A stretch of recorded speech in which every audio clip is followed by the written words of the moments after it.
Welcome to day one of posting until I can get a new car. Hey, today we're going to be talking about everything that I do for a general clean. After I do some quick high dusting, I work my way into the kitchen, do any dishes that need to be done, and give that sink a good scrub. And today on this sink, I'm just using a little bit of Dawn dish soap and Barkeeper's Friend. And once this sink is scrubbed, rinsed, and dried down, I move on to the stovetop and doing the outside of the appliances. And for an already established client that I've done an initial deep clean for, most of my general cleans take between 2 and 4 hours. And this one here is a 3-bedroom, 3-bath with a basement that takes me about 3 hours. But anyways, once I'm done with the stovetop here, I move on to doing the outside of the appliances, just using some Sprayway glass cleaner and a clean dry microfiber. And another thing that I do for my general cleans are the countertops. And today for the countertops and most countertops, I just use some Lysol disinfecting wipes. And then I grab a new towel and my Pledge wood oil and work my way around the house, wiping down all the furniture. Whenever I'm cleaning a house, I either go room by room or I'll go task by task. And most of the time at this house, I just go task by task. Of course, saving those bathrooms for last, so once I'm done wiping down the furniture, I make my way to those bathrooms. Just wiping down any tubs or showers that there are, and whatever I use for this just depends on whatever it's made out of. Today I used some Barkeeper's Friend, wiped down the glass with some Sprayway, and then moved over to the sink area.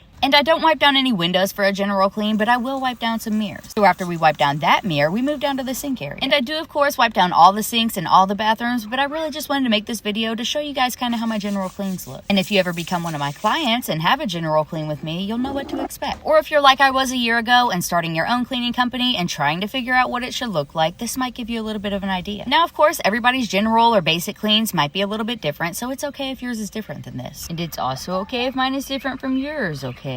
But after the toilet is done, one final thing in the bathroom is a little toilet paper design. And then I move on to doing the floors, just giving everything a good vacuum and then going back and mopping the areas that need to be mopped. And for this, I just use my Clorox spin mop and a disinfectant, but you can use whatever you want to. And another thing I do, whether I'm doing a general or a deep clean, is save the bathrooms for last and change out the mop water first. So after I mop the kitchen and basement, I change the water and get it mopping those bathrooms. So thank you for listening to me talk about my general cleans and for helping me get a new car. And if you aren't already, make sure to give me a follow. But either way, I'll see you next time. Love you. Bye.